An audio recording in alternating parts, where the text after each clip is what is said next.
आज हमने repeated eigen values को डिस्कस करना है। मैं प्रीवियस का थोड़ा सा देखना है, तो हमने प्रीवियस में जो स्टार्ट लिया था इसका आइगन वैल्यू से स्टार्ट लिया था।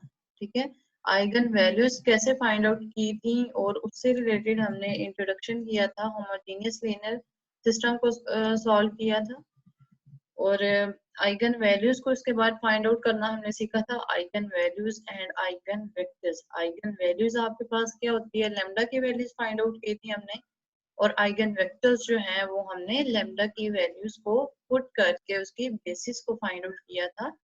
तो वो हमने की थी। ये आइगन वैल्यूज को फाइंड आउट करने के लिए आपने कैरेक्टरिस्टिक इक्वेशन को सॉल्व किया था, determinant of a minus lambda is equals to 0। Characteristic equation है फॉर सॉल्व आइगन वैल्यूज।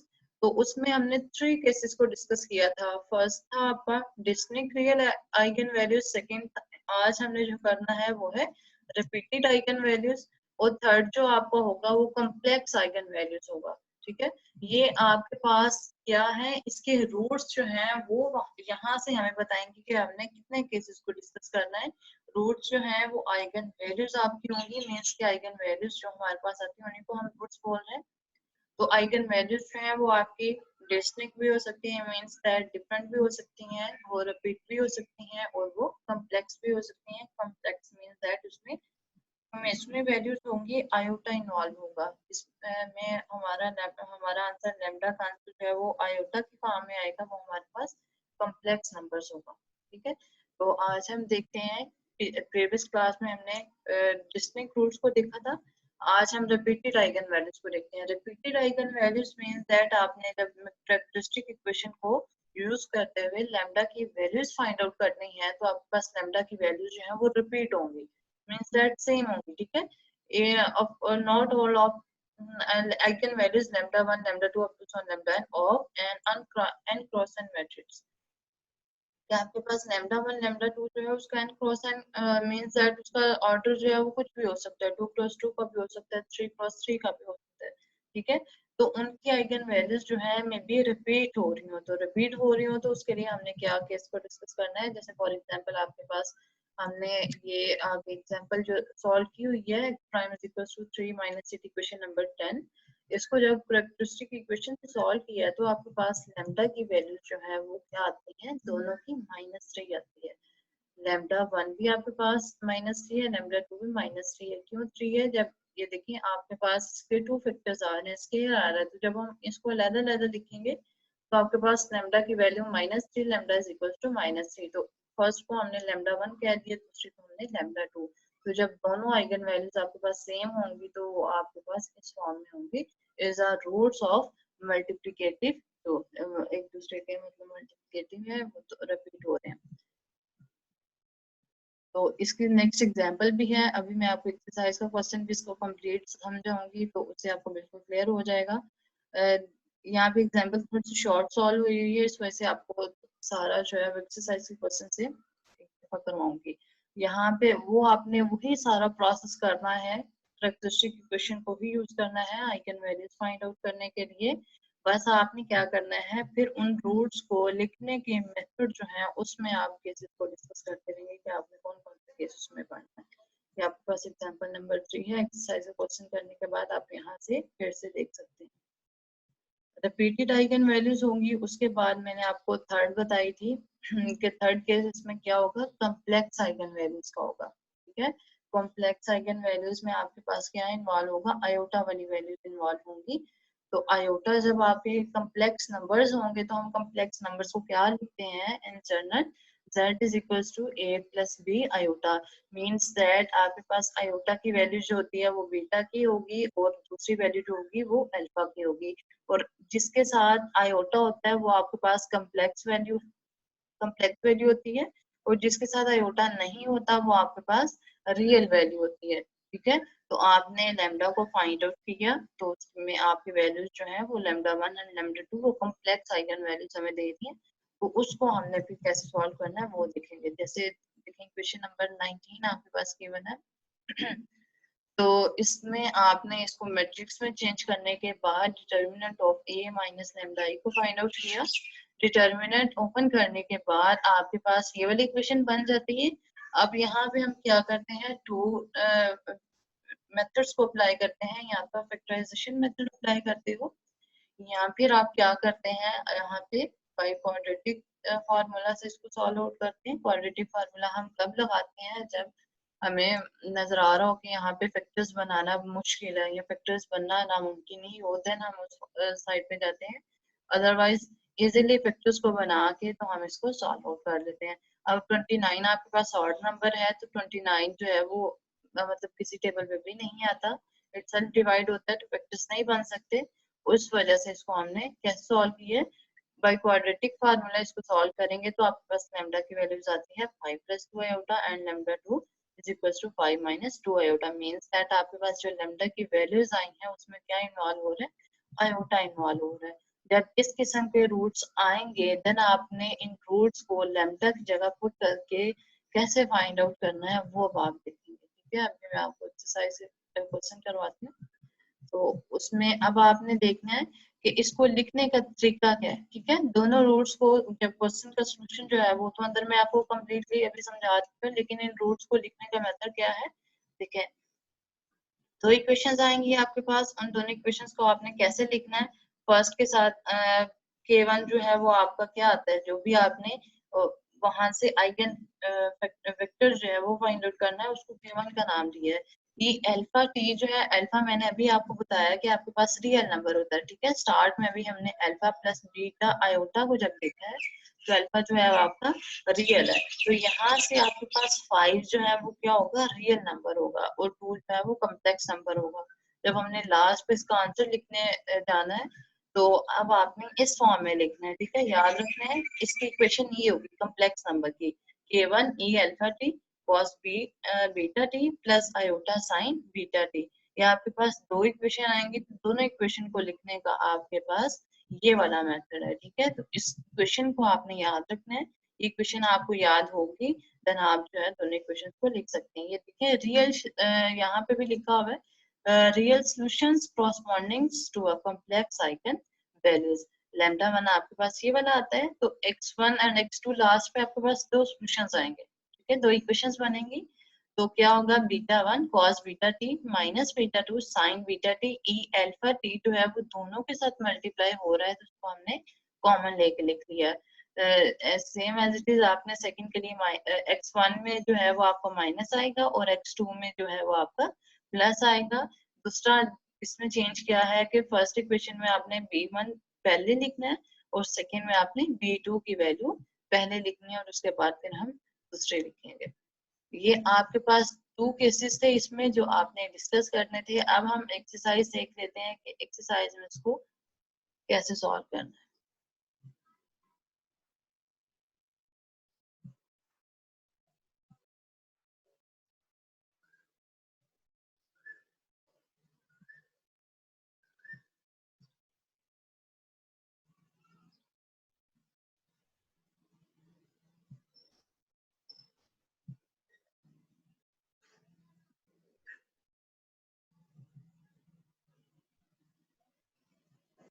जी, आपको स्क्रीन पे पेज नजर आ रहा है।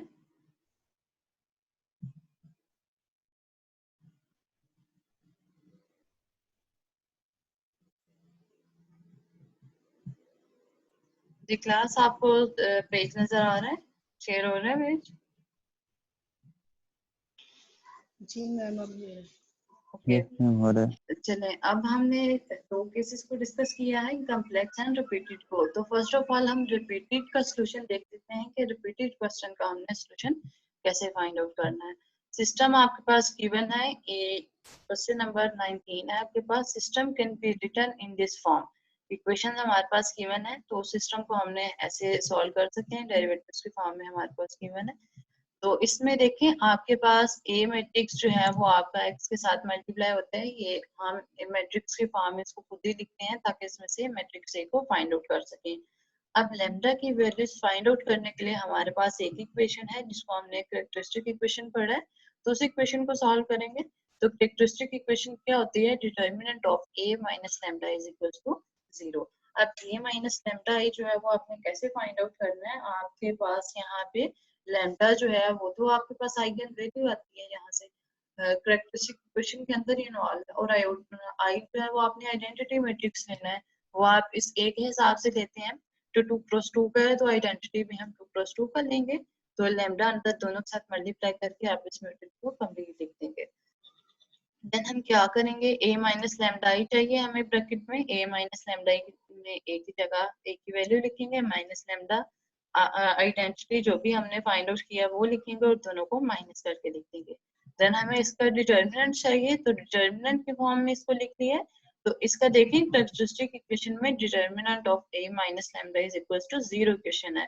तो हम क्या करेंगे, इसको 0 के इक्वल रखने की क्यों रखेंगे, क्योंकि हमें इसकी वैल्यूज फाइंड आउट करनी है। तो उसके बाद हमने ब्रैकेट्स को ओपन कर दिया।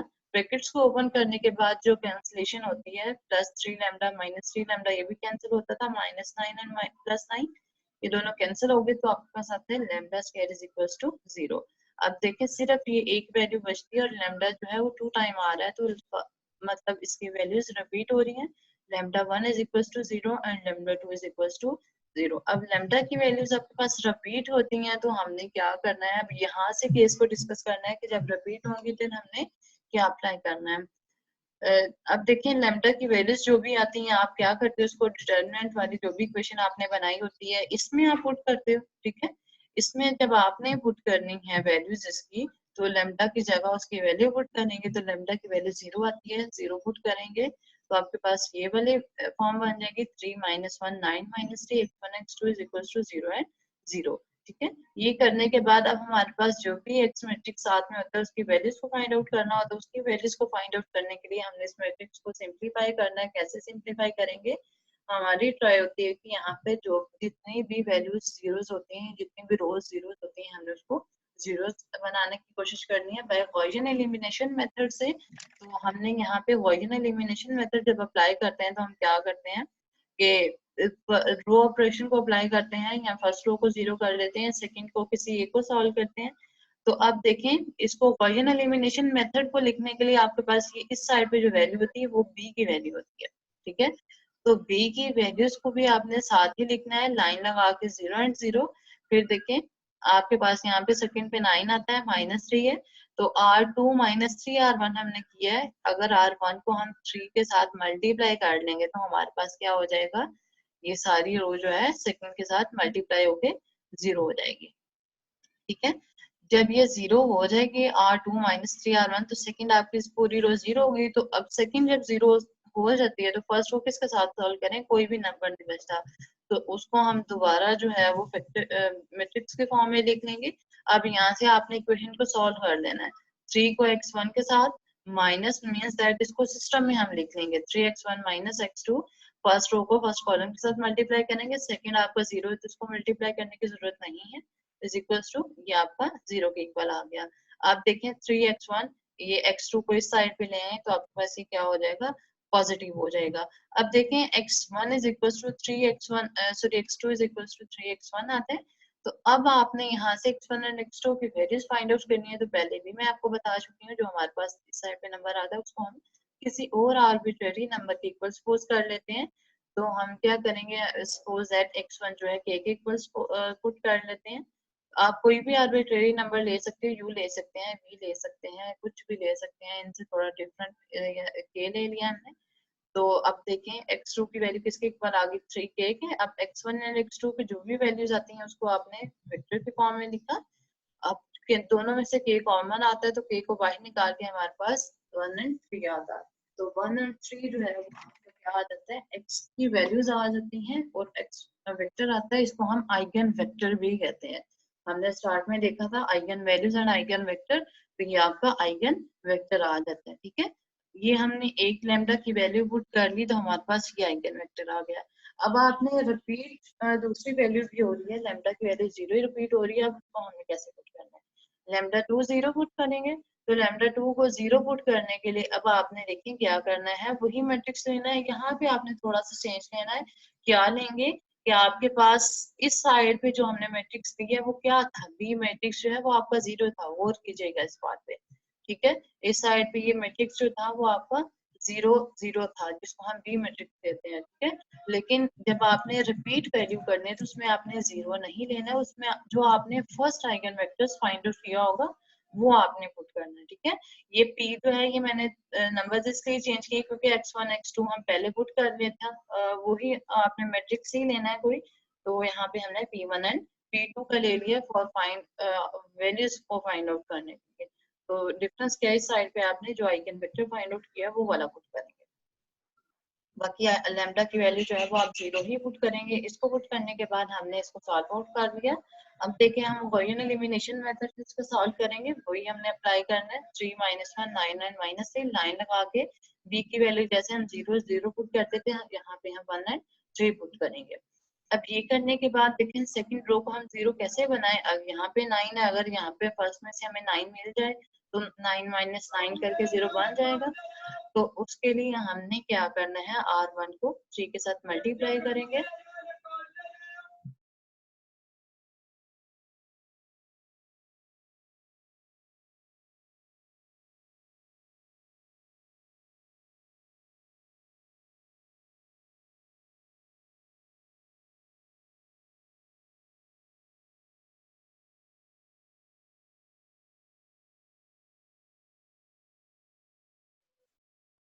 जी R1 को जब हम 3 से मल्टीप्लाई करेंगे तो R2 में माइनस करेंगे तो हमारे पास सेकेंड रो जो है वो सारी की सारी 0 हो जाएगी। अब देखिए इस साइड पे भी 3 है तो 3 -3 करेंगे तो ये भी आपके पास 0 हो जाएगा। अब आपके पास जो मैट्रिक्स आता है उसको हम P1 P2 के साथ लिख लेंगे। इसको सिस्टम में चेंज कर दें, P1 - P2 is equal to, आप देखें फर्स्ट रो के इक्वल क्या b की वैल्यू कौन सी आती है 1, तो हम 1 ही लिखेंगे। तो इसको लिखने के बाद आप इसको अरेंज कर लें। P1 is equal to 1 minus P2 है तो इस साइड पे आएगा तो प्लस P2। अब P2 को आपने किसी आर्बिट्रेरी नंबर के इक्वल पुट कर लेना है। क्यों पुट कर लेना है, इसको वैल्यू को सॉल्व आउट करने के लिए आप यहाँ पे कोई भी आर्बिट्रेरी वैल्यू पुट कर सकते हैं। 0 पुट कर सकते हैं, 1 2 3 4 5, मतलब कोई भी नंबर पुट कर सकते हैं। यहाँ पे कोई बाउंड नहीं आपको किया गया कि आपने यही पुट करना है, ठीक है। तो P2 जो है सपोज दैट हमने 1/2 ले लिया, तो इसको पुट करने के बाद हमारे पास जो भी वैल्यू होती है वो लिख लेंगे। अब P1 एंड P2 जो है वो आपके पास जो भी वैल्यूज आती हैं वो हमने लिख के इसको मैट्रिक्स के फॉर्म में चेंज कर देना है। अब आपके पास ये दो चीजें आ गई हैं। फर्स्ट जो आपने निकाला था, अब लास्ट में जो आपने सोल्यूशन इसका लिखना है।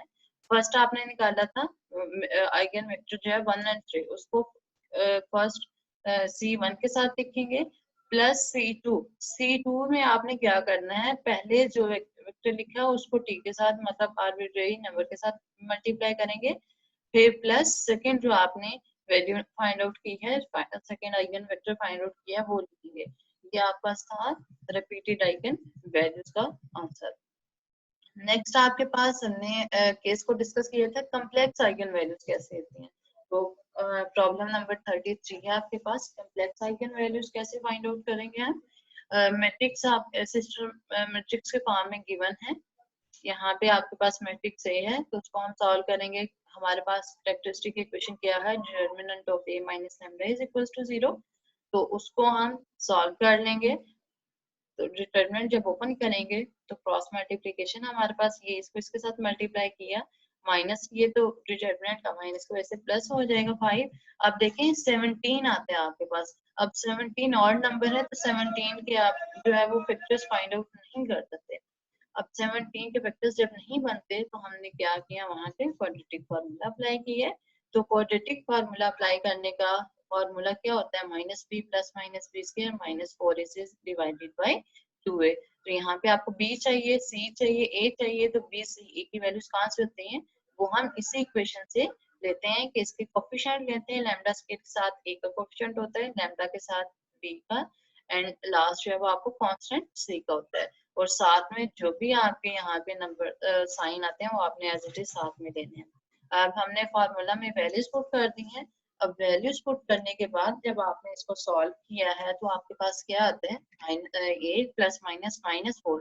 अब 4 का तो आपको स्क्वायर रूट पता है लेकिन माइनस नहीं आता, तो आपने याद रखना है स्क्वायर रूट -1 जो है उसके इक्वल होता है आयोटा स्क्वायर के इक्वल होता है, सॉरी आयोटा के इक्वल होता है। अगर स्क्वायर रूट आयोटा स्क्वायर की वैल्यू होती है -1 के इक्वल और आयोटा की वैल्यू होती है -1 स्क्वायर रूट के इक्वल, तो 4 का आपका स्क्वायर रूट हो जाएगा 2 और -1 जो है वो उसका क्या हो जाएगा, स्क्वायर रूट आपके पास आइडेंटिटी जो है वो आयोटा के इक्वल होती है। ये लिखने के बाद दोनों में से हमें 2 कॉमन मिलता था, वो 2 कॉमन निकाल के हमने इसको मजीद सिंप्लीफाई कर दिया। अब सिंप्लीफाई करने के बाद आपके पास लैम्डा की वैल्यू प्लस माइनस की फॉर्म में आती है, तो उसको हमने अलग-अलग करके लिख लिया। फर्स्ट लैम्डा 1 पॉजिटिव के साथ ले लिया और सेकंड जो है वो आपकी नेगेटिव के साथ, दोनों की वैल्यू को हमने अरेंज कर दिया। अब देखें जो भी आपके पास आइगन वैल्यू आती है उसको हमने अगेन मैट्रिक्स में पुट करके सॉल्व करना है। तो लैम्डा 1 फर्स्ट वन वैल्यू ले लेते हैं 4 प्लस आयोटा की। जब फर्स्ट की वैल्यू पुट की है तो जहां जहां आपके पास लैम्डा था इस इक्वेशन में, ये वाली इक्वेशन में जहां जहां लैम्डा था हमने वहां पे आपको कर दिया 4 प्लस आयोटा।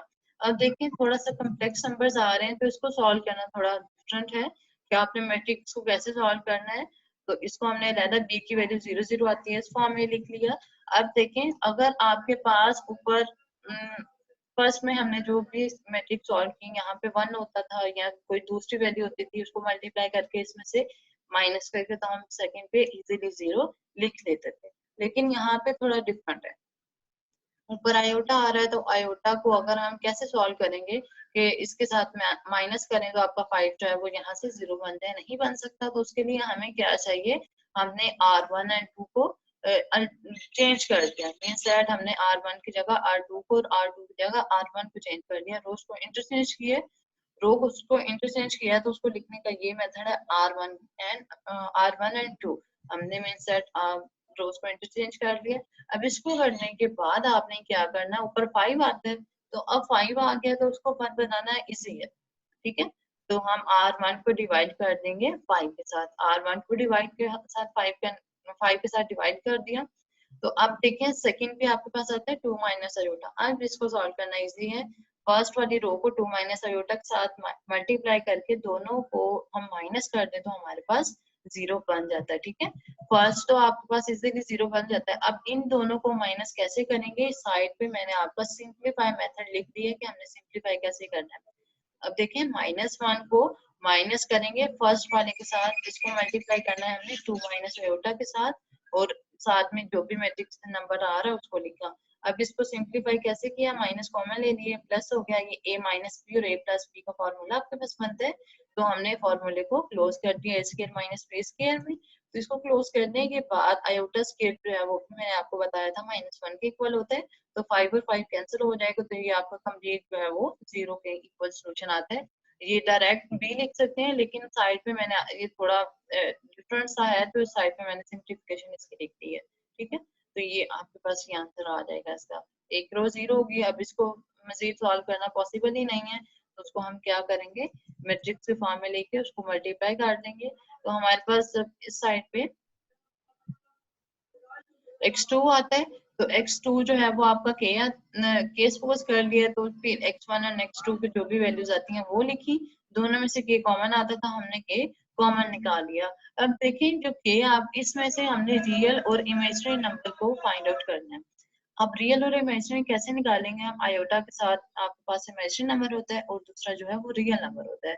k को आप यहाँ से 1 सपोज कर लें ताकि k की वैल्यू खत्म हो जाए। अब 2/5 जो है वो आपके रियल नंबर और नीचे 1 भी रियल है, और दूसरा आयोटा बाय 5 जो है वो आपका इमेजिनरी और नीचे आयोटा की वैल्यू नहीं है तो उसकी जगह हमने 0 पुट कर दिया। अब रियल और इमेजिनरी नंबर दोनों आपको यहाँ से मिल चुके हैं, आयोटा हमने यहाँ से कॉमन ले लिया तो 1/5 एंड 0। अब लास्ट में मैंने आपको बताया था कि इसको लिखने का मेथड क्या है, लास्ट में मैंने आपको मेथड जो है वो इक्वेशन जो है वो आपको बुक से दिखाई थी। अब यहाँ पे देखते हैं हम इसको कैसे लिखेंगे, x1 real x cos beta t minus imaginary x और sign beta t e alpha T, ये आपने इक्वेशन जो है वो याद कर लेनी है। अब सेकंड पे मैंने आपको बताया था यहाँ पे b1 आता है b2 आता है, ये b1 की वैल्यू है और ये आपकी b2 की वैल्यू है। और सेकंड पे हमने देखा था जो b2 जो पहले आता है। जी जी मैम ये x1/5 और 0 और मैम यहाँ से समझाइएगा। x1/5 ma'am x1 is equal to 1, k1 is ma'am equal जहाँ टू पे 1 ले x1 रहे इज हैं। इक्वल टू 1, यस मैम यहाँ से आ जाए। यहाँ से देखें हमने रियल और इमेजिनरी पार्ट जो है वो इसके अलग करना है, ठीक है। तो के तो नहीं ना इसके साथ आना चाहिए, तो हमने सपोज कर लिया कि के जो है वो 1 के इक्वल है, ठीक है। अब देखिए के को हमने आर्बिट्रेरी नंबर सपोज किया था, सिर्फ किस लिए, ताकि इनकी वैल्यूज को फाइंड आउट, x1 और x2 की वैल्यूज को फाइंड आउट कर लें। तो वो आर्बिट्रेरी नंबर है, वो हमारे पास फिक्स नंबर नहीं है, तो उसको हम जो है वो खत्म कर सकते हैं, ताकि इसमें से हम रियल और अपने इमेजिनरी पार्ट को वो अलग कर सकें। तो k1 को इस वजह से हमने 1 सपोज करके उसको यहाँ से रिमूव कर दिया और इसमें से इमेजिनरी और रियल नंबर्स को अलग अलग कर दिया, ताकि हम अपना सोल्यूशन जो है वो लिख सकें। ठीक है, ये आपके पास आर्बिट्रेरी नंबर है, इस वजह से इसको हमने किसी भी नंबर के इक्वल पुट कर दिया। ठीक है, जी अब वो फार्मूला के मुताबिक हमने इसको लिख लिया। अब अल्फा की वैल्यू जो है वो मैंने आपको बताई थी हमने कैसे निकालनी है। आपके पास जो लेमडा की वैल्यू आती है, ये आपके पास लेमडा की वैल्यू आती है। तो लेमडा की वैल्यू आपके पास क्या आती है, फर्स्ट 4 प्लस आयोटा आती है। तो 4 में आपका 4 रियल है और आयोटा के साथ कुछ भी नहीं है, तो मीन्स दैट आपका यहाँ से 1 होगा। तो इमेजिनरी नंबर आपका 1 है एंड रियल 4 है, तो हमें सिर्फ रियल ही चाहिए, अल्फा ही चाहिए। तो अल्फा जो है वो आपका 4 है। अब रियल जो आपने यहाँ से निकाला है 2/5, 2/5 एंड 1 आता है 1/5 और 0 आता है। अब यहाँ से एक और बात मैं आपको नोट करवा दूं कि आप जो मैट्रिक्स है इसमें डिवीजन को खत्म कर सकते हैं। डिवीजन खत्म कैसे होगी, यहाँ यहीं से आपने जब सॉल्व करना तो यहीं से खत्म होगी। तो आपने अगर डिवीजन को खत्म करना चाहें तो डिवीजन को खत्म भी कर सकते हैं। ठीक है, तो जो भी हमारे पास रियल नंबर आता है वो लिखा, और कॉस बीटा जो है वो भी आपको मैंने बताया था कि इमेजिनरी नंबर के साथ कोफिशिएंट होता है वो 1 आता है आपका। तो बी वन बीटा 1 आ जाएगा, तो साथ में T as it is minus जो भी इमेजिनरी मैट्रिक्स है वो लिखा, साइन बीटा आपका 1 है तो टी एज इट इज, और अल्फा जो है वो आपका 4 है तो 4t आ जाएगा। इसी तरीके से हमने x1 और x2 की वैल्यूज पुट कर देनी है इसमें। अब देखें आपने इस दोनों को कंबाइन करके कैसे लिखना है, x is equal to c1x1 plus c2x2। अब c1 आपके पास और x1 की वैल्यू जो भी आपने पूरा मैट्रिक्स निकाला है वो लिखेंगे, और e पावर 4t साथ में इसके यही वाला आ रहा है। ठीक है, प्लस फिर c2 जो है वो आप यहाँ से c2 भी लिखेंगे, c2 यहाँ पे स्किप हुआ, c2 नहीं लिखा तो आपने साथ में c2 मल्टीप्लाई करना है, और x2 जो है वो आपने सारी वैल्यू जो भी आती है वो 1 लिख लेनी है। तो ये आपका जो होगा लास्ट पे सोल्यूशन होगा।